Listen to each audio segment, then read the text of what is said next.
সূরা ফাতিহাটা একটা অভিনন্দন পত্র।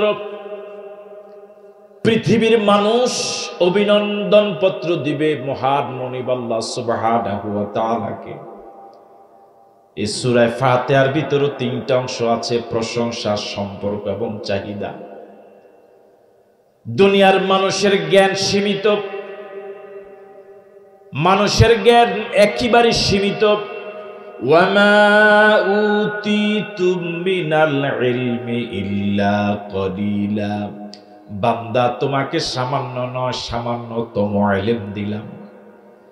এই সামান্যতম ইলম দিয়ে মানুষ কোন ভাষায় তার মালিকের প্রশংসা করা লাগবে সেটা জানে না। মালিকের সাথে সম্পর্কটা কিভাবে উপস্থাপন করবে সে জ্ঞান মানুষের নাই।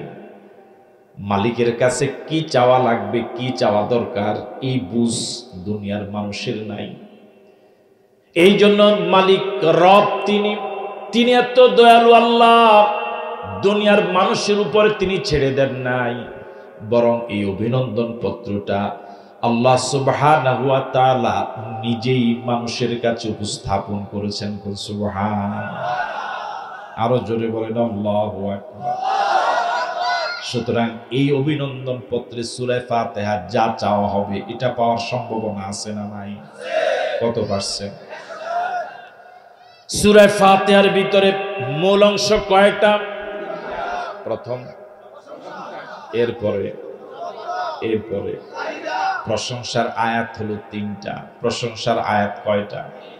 আমার সাথে পড়েন, আলহামদুলিল্লাহি রাব্বিল।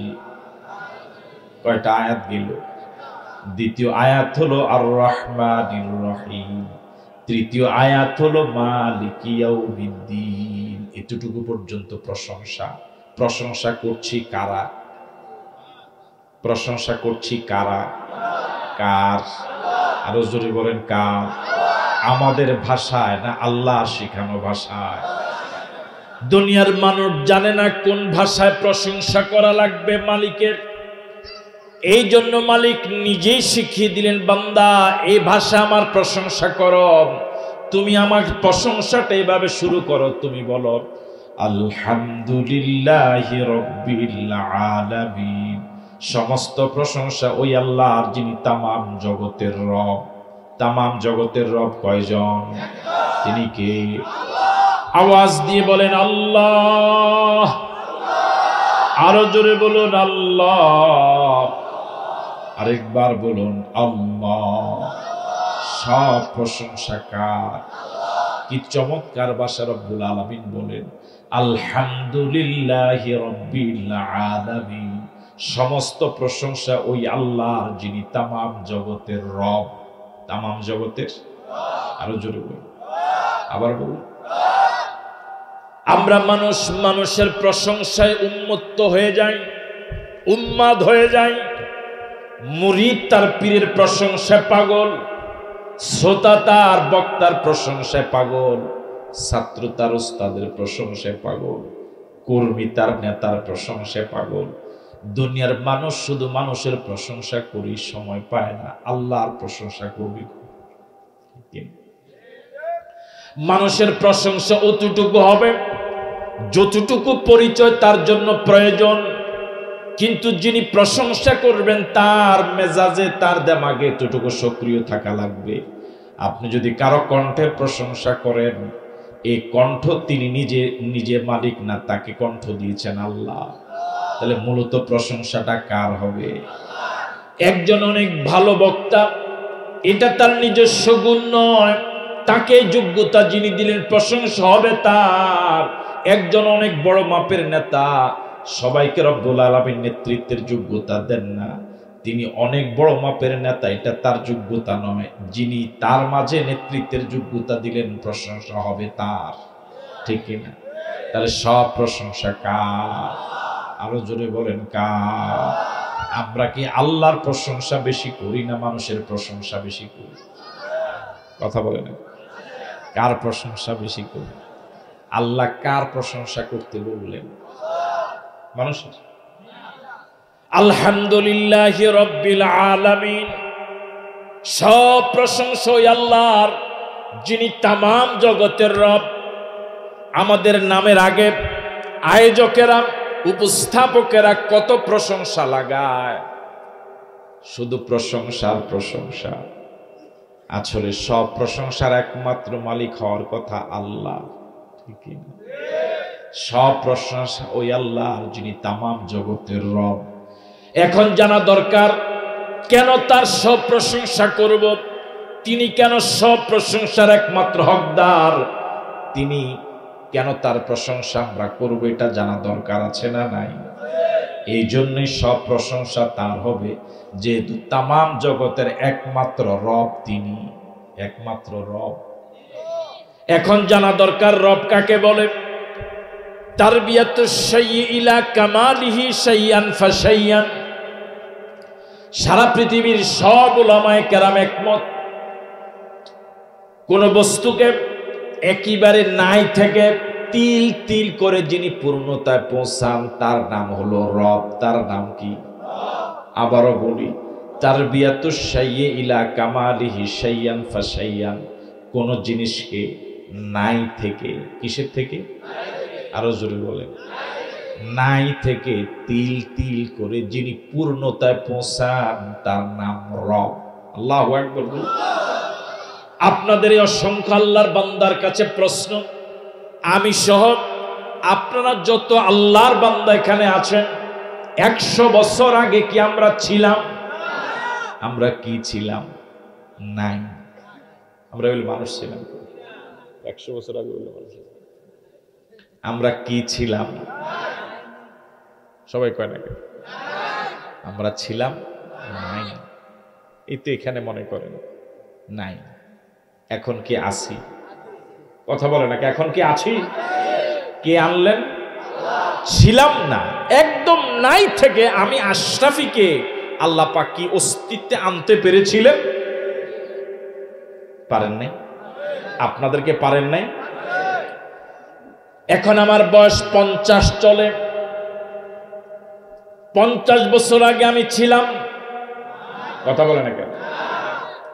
আপনার বয়স 70 বছর আগে আপনি নাই। এখন আপনার বয়স কত? ধরে নেন কত বছর? আপনি মায়ের পেট থেকে 70 বছর বয়স্ক কি এসেছিলেন?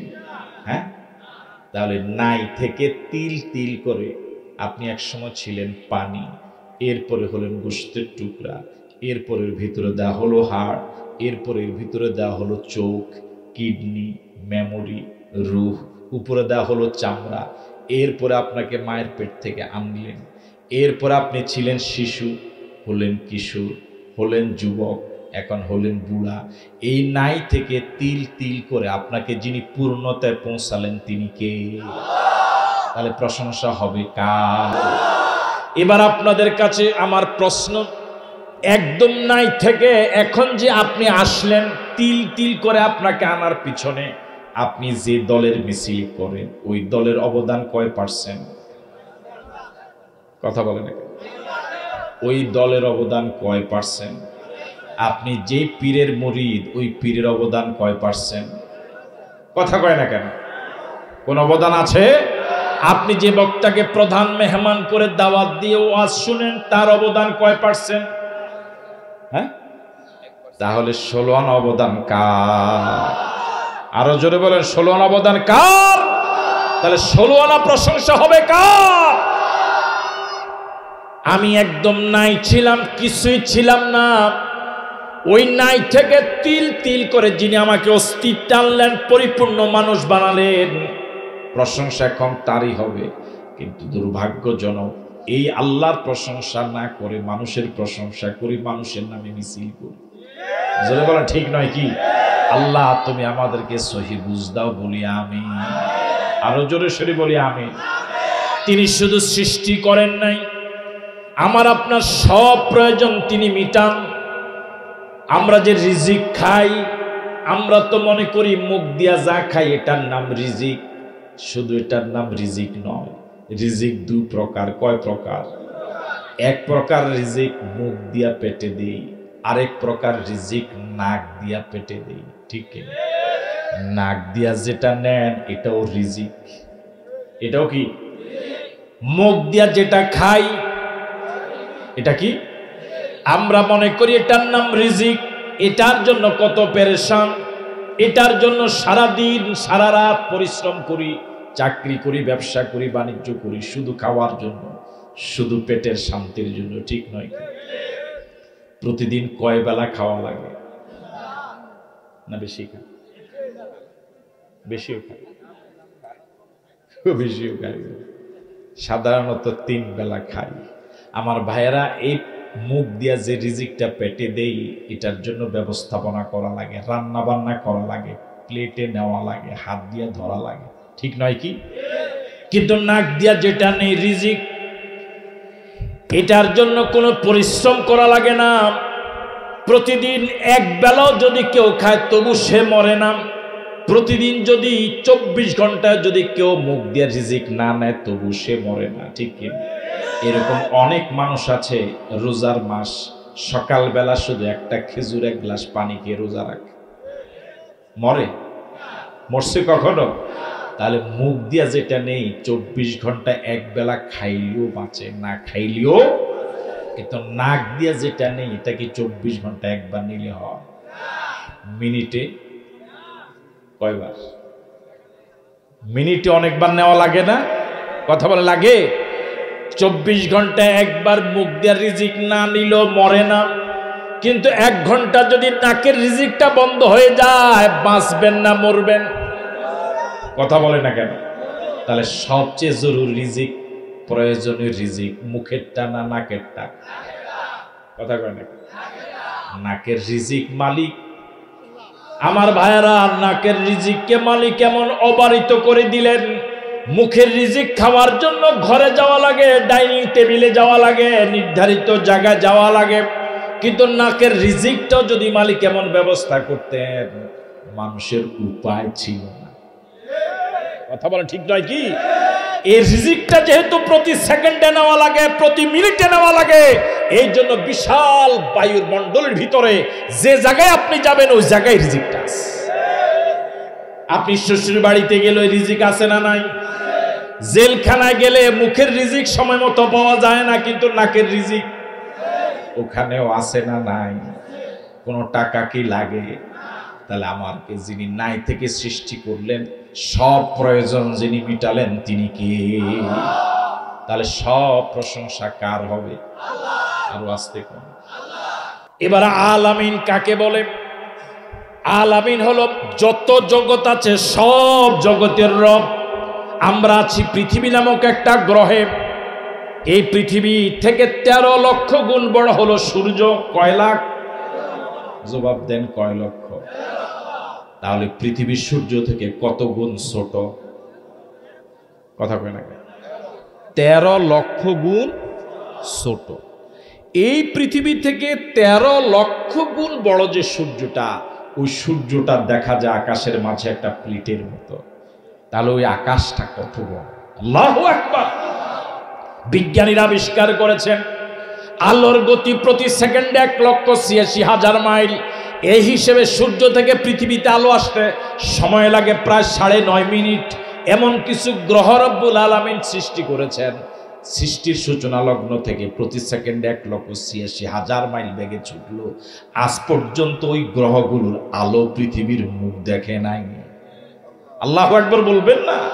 যে সূর্যটা পৃথিবী থেকে 13 লক্ষ গুণ বড়, যে সূর্যটা পৃথিবী থেকে 13 লক্ষ গুণ বড়, বিজ্ঞানীরা আবিষ্কার করে বলেছেন এরকম কিছু ব্ল্যাক হোল আছে, অন্ধকার কূপ আছে। যে সূর্যটা পৃথিবী থেকে 13 লক্ষ গুণ বড়, ওই এরকম কয়েক কোটি সূর্য এক একটা ব্ল্যাক হোলের পেটের ভিতরে ঢুকে যেতে পারবে। আল্লাহু আকবার! এই সবটা মিলে হলো আলামিন। এই সব আলামিনের রব কয়জন? এবার আমার আবার আপনার অবস্থা হলো 13 লক্ষ গুণ ছোট হলো পৃথিবী। পৃথিবীর ছোট্ট একটা দেশ হলো বাংলাদেশ। বাংলাদেশের ছোট্ট একটা জেলা হলো কুমিল্লা। কুমিল্লার একটা উপজেলা হলো বুড়িচং। বুড়িচংয়ের একটা গ্রাম হলো শাহাদিলার বাগ। শাহাদিলার বাগের মনে করেন হাজিবাড়ির মোহাম্মদ শফিকুল ইসলাম, হের মাতবরই তো এলাকা থাকা যায় না। ওরে কথা কয় না, ঠিক কিনা? এবার বুঝেন যে সে আসলে আল্লাহর বিশাল রাজত্বের তুলনায় কিচ্ছুই না। ঠিক নয় কি? তাহলে সব প্রশংসা হবে কার? আরো জোরে বলেন কার? আমার ভাইরা বলেছিলাম সূরা ফাতিহা পুরাটা একটা মানপত্র। মানপত্রের ভিতরে অংশ থাকে কয়টা? একটা হলো প্রশংসা, একটা হলো সম্পর্ক, আর একটা হলো চাহিদা। প্রশংসার আয়াত কয়টা? প্রথম হলো আলহামদুলিল্লাহি রাব্বিল আলামিন। এবার দ্বিতীয় আয়াত সবাই পড়েন। দুনিয়ার মানুষের নিয়ম হলো যার ক্ষমতা যত বেশি তার দাপট তত কম। কথা কয় না আমার ভাইয়েরা? যার ক্ষমতা যত বেশি তার দয়া মায়া তত কম না বেশি। এটা হলো দুনিয়ার নিয়ম। সহকারী শিক্ষক যদি একবার প্রিন্সিপাল হইতে পারে, এর অধীনে চাকরি করা যে কত কষ্ট, এটা এর অধীনের লোকেরা বুঝে। কথা কয় না ঠিক? চেয়ারম্যান যদি একদিন মন্ত্রী হইয়া যায়, উপায় নাই। কথা কয় না ঠিক? আমি কি কথা বুঝাতে পারলাম? দুনিয়ার মানুষের নিয়ম হলো যার চেয়ার যত বড় তার দয়া মায়া তত কম, তার দাপট তত বেশি। আল্লাহ শুরুতে প্রথম আয়াতে তার ক্ষমতার পরিধি বললেন, আমি শুধু বাংলাদেশের রব নই, আমি শুধু দুনিয়ার রব নই, আমি শুধু আকাশের রব নই, আমি তামাম জগতের রব। তাও কয়জন? তার ক্ষমতার অংশীদার আর কেউ আছে? তার ক্ষমতার এরিয়া ছোট না বড়? তার দাপট কম না বেশি? দুনিয়ার মানুষের ক্ষমতার এরিয়া বেড়ে গেলে তার দাপট বেড়ে যায়, দয়া মায়া কমে যায়। আল্লাহর জন্য দ্বিতীয় আয়াত দিয়া বুঝালেন, বান্দা আমি এত বড় ক্ষমতার অধিকারী হওয়ার পরেও দুনিয়ার মানুষের মতো আমাকে মনে করো না, দুনিয়ার ক্ষমতাবানদের মতো আমাকে দয়া মায়াহীন মনে করো না, বরং আমি এত বড় ক্ষমতাশীল আল্লাহ হওয়ার পরেও আমার দয়া মায়ার কোনো অভাব না। আর রহমান, আমার দয়ার কথা শুনো, আমি আর রহমান। আর রহমান ফিদ দুনিয়া ওয়াল আখিরা। আল্লাহ রহমান, অতি দয়ালু দুনিয়াবাসীর জন্য। আল্লাহ দুনিয়াতে যারা আল্লাহকে স্বীকার করে তাদেরও খাওয়ায়, যারা আল্লাহর স্বীকার করে না গালিগালাজ করে তাদেরও খাওয়ায়। কথা বলেন না ঠিক কিনা? এরকম একজন দয়ালু মানুষ কি পৃথিবীতে পাওয়া যাবে যে নিজের দলীয় লোক ছাড়া অন্য লোককে আরো বেশি খাওয়ায়? পাওয়া যাবে? এরকম একজন পীর কি পাওয়া যাবে পৃথিবীতে যে নিজের মুরিদরে খাওয়ায়, নিজের মুরিদরে ছাড়া যারা মুরিদ হয় না বিরোধিতা করে তাদেরকে আরো বেশি দেয়? এরকম একজন কি পাওয়া যাবে? এরকম একজন বক্তা কি পাওয়া যাবে যে বক্তা নিজের আয়োজকদেরকে যে সম্মান করে অন্যরে আর একটু বেশি হাদিয়া দেয়? পাওয়া যাবে? বরং নিজের লোকেরাও তো বঞ্চিত হয়।